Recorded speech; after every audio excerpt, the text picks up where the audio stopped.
कुछ बड़ा करने की चाह हो तो अपनी मेहनत और लगन से लक्ष्य को हासिल किया जा सकता है। इस बात को बुल्ढाना जिले के जलगांव जामोद निवासी डॉक्टर श्रीकृष्ण सुशीर ने साबित कर दिखाया है।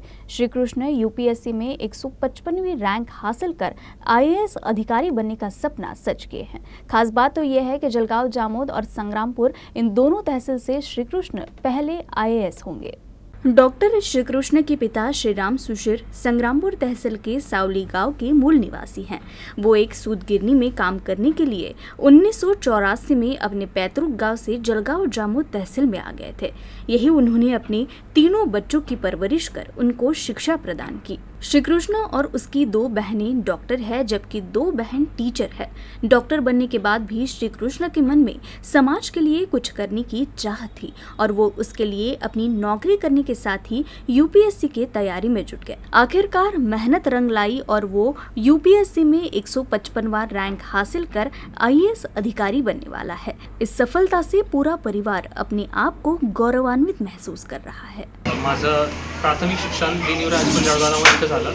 त्यानंतर माध्यमिक शिक्षणासाठी मी RNT कॉलेज अकोला इथं गेलो होतो आणि त्यानंतर मी MBBS केलं Indira Gandhi government medical college Nagpur इथून। त्यानंतर मी जॉब करत UPSCची प्रिपरेशन स्टार्ट केली होती।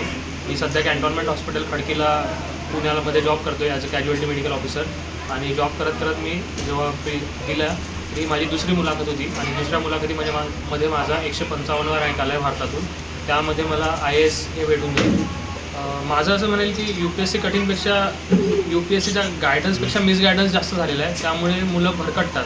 पण जर आपण UPSCचा पॅटर्न बघितला, त्याचे सिलेबस बघितले, प्रिव्हियस इयर क्वेश्चन्सचं ॲनालिसिस बऱ्यापैकी केलं आणि जे लागतंय समजा प्रिलिम्सच्या स्टेजला तुम्हाला MCQ सॉल्व करायचे आहे तर तुम्ही MCQची भरपूर प्रॅक्टिस केली, मेन्सच्या स्टेजला तुम्हाला पेपर लिहायचे आहेत तर तुम्ही लिहिण्याची खूप प्रॅक्टिस केली आणि इंटरव्ह्यूसाठी खूप जास्त मॉक इंटरव्ह्यूज दिले तर त्याची नक्कीच मदत होईल। आणि एक प्रॉपर गायडन्स, चॅनलाइज गायडन्स, मी असं नाही म्हणलं की तुम्ही क्लासेस लावायलाच पाहिजे, मी स्वतः पण क्लासेस केलेले नाही आहे, पण तुम्हाला जर कोणी गायडन्स करत असेल ते प्रॉपर गायडन्स असेल तर तुम्ही नक्कीच यश मिळवू शकता। मला असा आनंद वाटतो की आमचा आनंद गगनात मावत नाही एवढा आनंद झालेला आहे आम्हाला। माझं त्याच्याबद्दल एवढंच होतं की मी MBBS डॉक्टर झाला पाहिजे, माझं हे मत होतं। पण त्यानं माझे शब्द पाळले आणि MBBS केलं, पण त्याला MBBS झाल्यानंतर तो म्हणे मला पूर्ण माझ्या मतानुसार करू द्या। पण त्यानं त्याच्या प्रयत्नानुसार त्यानं UPSCची परीक्षा दिली आणि त्यातून त्याचं यश संपादन केलं।